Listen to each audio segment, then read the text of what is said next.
It took 10 days, I think, to film A Hard Day's Night. It took 3 months to film Help. What did the Beatles think of that? Oh, well, John Were they ever impatient? Yes, John said we were extras in our own movie.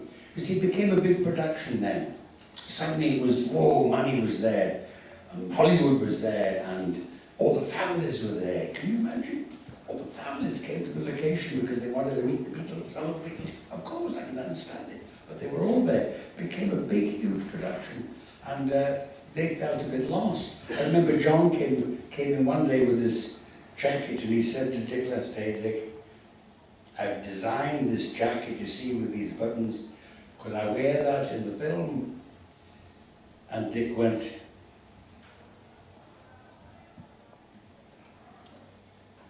John said, get fucked. And the atmosphere was different.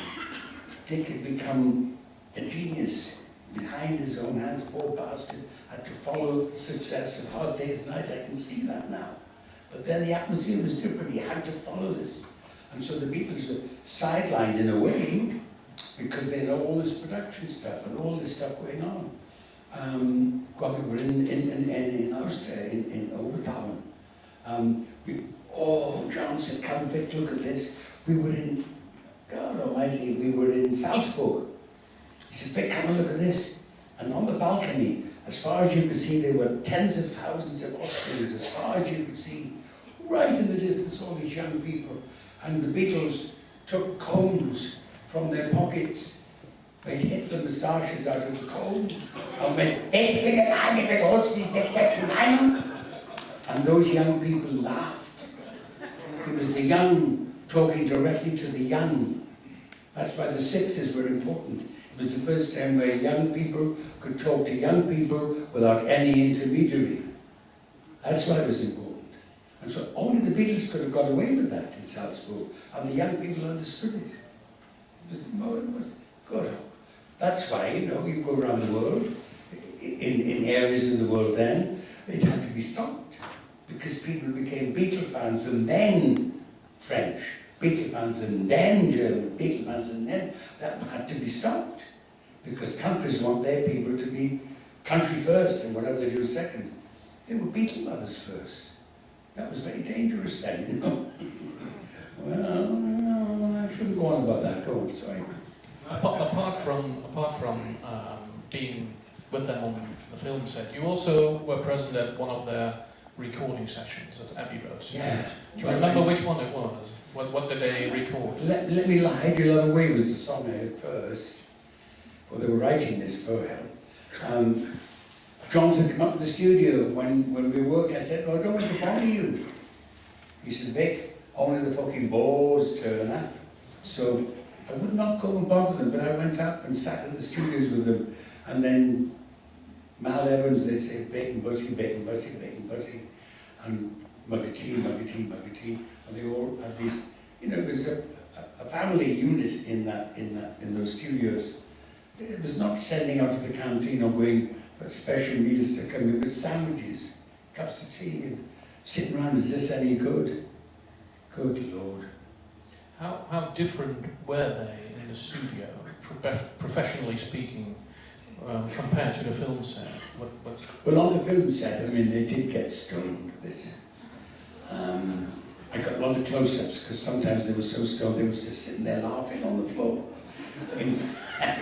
But whenever there's to roll the joints, John used to say, don't give him to Vic, it's a waste. He's permanently stoned on life. Not bad. Let's go on to Magical Mystery Tour. The film received very bad press when it was released. I understand you were quite annoyed. But I was annoyed because the press were out to get them. How dare they direct their own movie? How dare they? Well, because they saw what happened in Help. It became a big production number, and it all happened to go. So they said, we'll do our own. In fact, John, I remember ringing up and saying, we're going to do our own film, but there's no script. So come and do that thing you did in the show, the drill sergeant thing. And P.S. got the uppers. Remember that P.S. And they did their own. The press hated them because suddenly in a country that's so layered of class structure, class system, you're there and you're down there. But how dare these long-haired kids, these pop stars, think they can direct a movie? Not like today. They broke that. Don't forget that film, that the bit you just saw, all that stuff with me with the cow, that was only just done. They found a cow and said, do something with it. And that was it. It was just happened to be on the set. That was all totally invented. Nothing to me that moment, baby, all of this went on, because then they asked me to do something with the cow. But when they produced that, don't forget, that was before Monty Python. That loony you saw bashing that cow was before John Cleese. I'm just saying that they began, because when the Python people came, and they were brilliant, but they came from Cambridge. They were university people, these were common people from Liverpool. How dare they do this? Do you see what I mean? There was a class structure, which still is, and they were like, hey, ain't that so something? You're better than that. You're here for, you're getting over the oh shit, no, it's the first time, it's the first time the world heard English people speak like that, you know, in accents like that in Liverpool. Before then, they only heard the colonial administrators. You had them as well. Dutch East Africa, again, to the people. Well, they, in England, English Empire, they only heard the posh voices.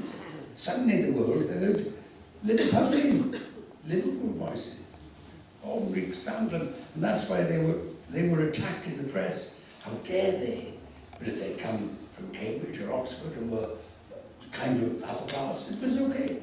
Did they bother about that sort of criticism?